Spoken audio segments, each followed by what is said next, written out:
So why would I do it just to get viewers? So I'm not going to, because this is to me real life, and I want to just represent as much realness as I possibly can.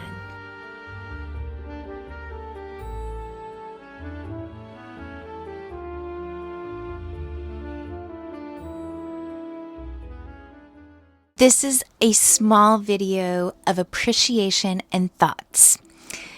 I just want to say thank you to the 313 subscribers that I have that have come to subscribe to this channel since I began last June. I started this channel last June. And I said to myself, I'm going to go at least 1 year on this channel, and I'm just going to create, and I want to be me on this channel. I don't want to be pushed into having to create a certain way to get viewers to watch. You know, you can do your thumbnails certain ways. I've researched some things. I've read up on things. And then I said to myself, why am I even doing that? Because I have never been someone to follow the rules. Maybe they're not so much rules, but they're very highly encouraged suggestions on how to get viewers. One of them is with thumbnails. But when I scroll through, myself, because I've been a long-time viewer of YouTube, and I see just those same thumbnails that like show the person and then like maybe a bright color behind them and words, or a person and something, or the really crazy ones that are really clickbaity that, look wild, that try to get you to come in and see. I personally am not attracted to those thumbnails. They just seem like everyone has very similar ones, and they've just never spoke to me as a creator and a creative person. And I thought to myself, why do I have to make those kind of thumbnails so that people will watch my videos? So why would I do it just to get viewers? So I'm not going to. A long time ago, I used to read a magazine, and it was my favorite magazine, and it was like probably 20 years ago now, the way time is. And they still have this magazine, but it's changed since I started reading it. And it's called Real Simple. And a long time ago when it first came out, they had a lot of like multiple pictures, 4 to 6 pictures of what the article was going to be about. And visually for me, I really loved it because I love photography and I love moments. And it was sort of like pulled the moments and the photos in, and I really, really liked it. And that's the kind of thumbnails I like making. It's just like multiple pictures of moments of the video, because that's what I like to see. I do know that I am a very, very, very small percentage of the population in all the ways. I've always walked to the beat of my own drum. I don't follow the trends, because trends come and go, and I am who I am. And it's so crazy because some of the stuff I loved 20 years ago, and I still love it now.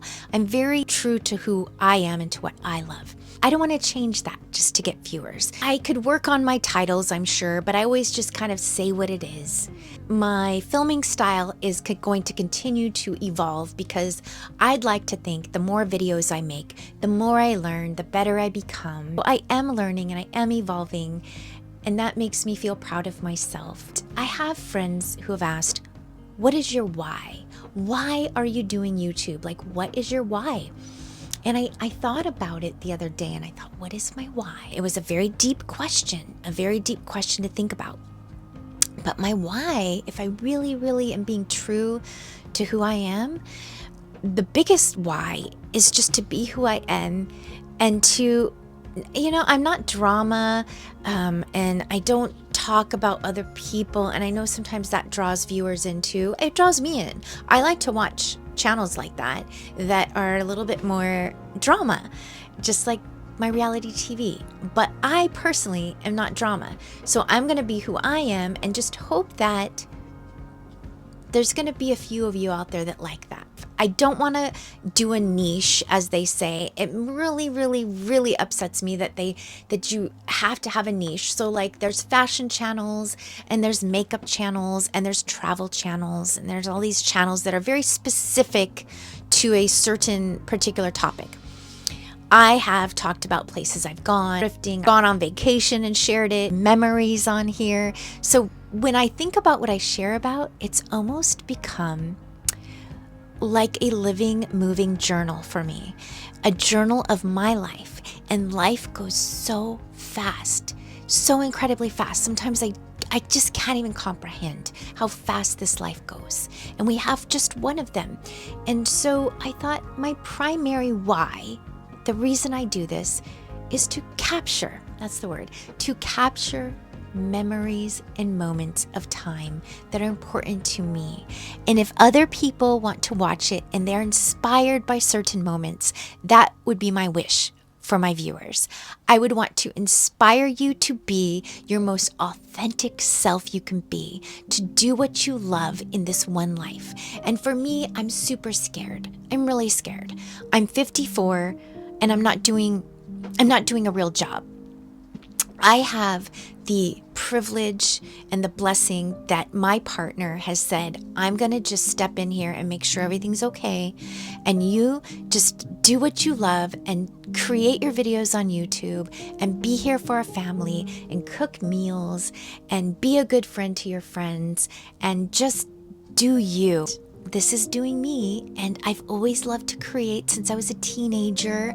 I would make films. I would dress up my friends in trash bags, fashion outfits, and do runway shows. And I always liked mostly to be behind the camera or interviewing somebody. And I just feel like I've said it before, it's part of my DNA to create, whether it be in photos, moving videos, drawings, journaling, stories.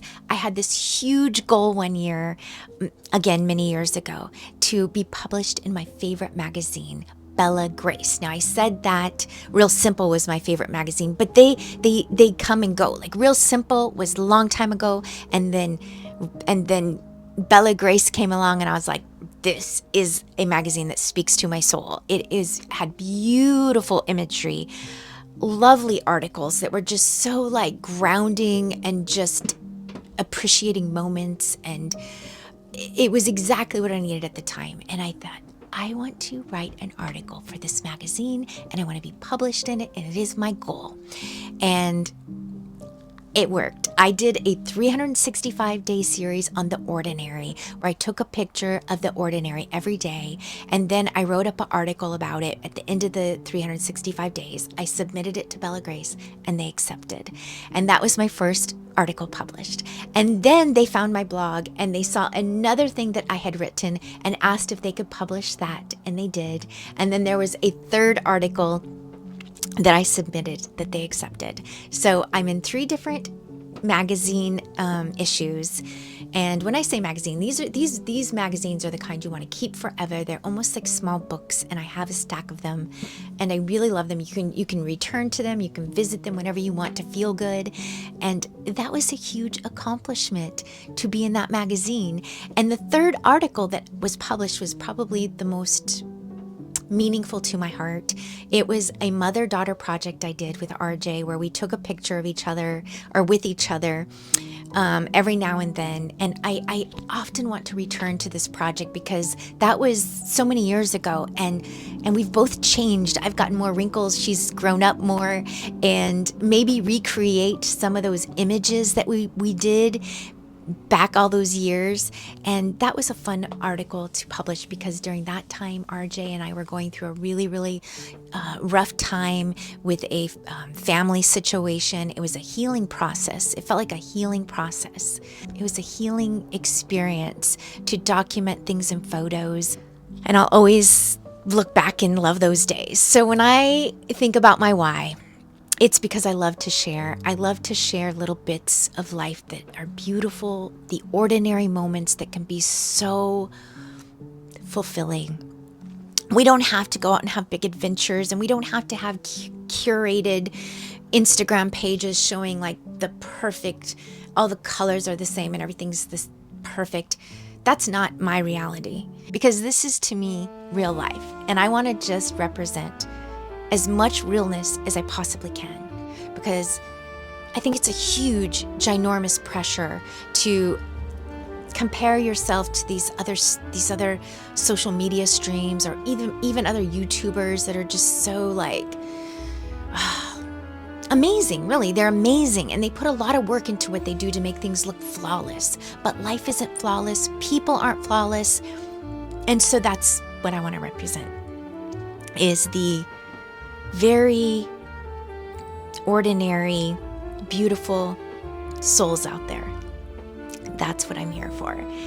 So I think that's about it. Until next time, peace, love, and keep going.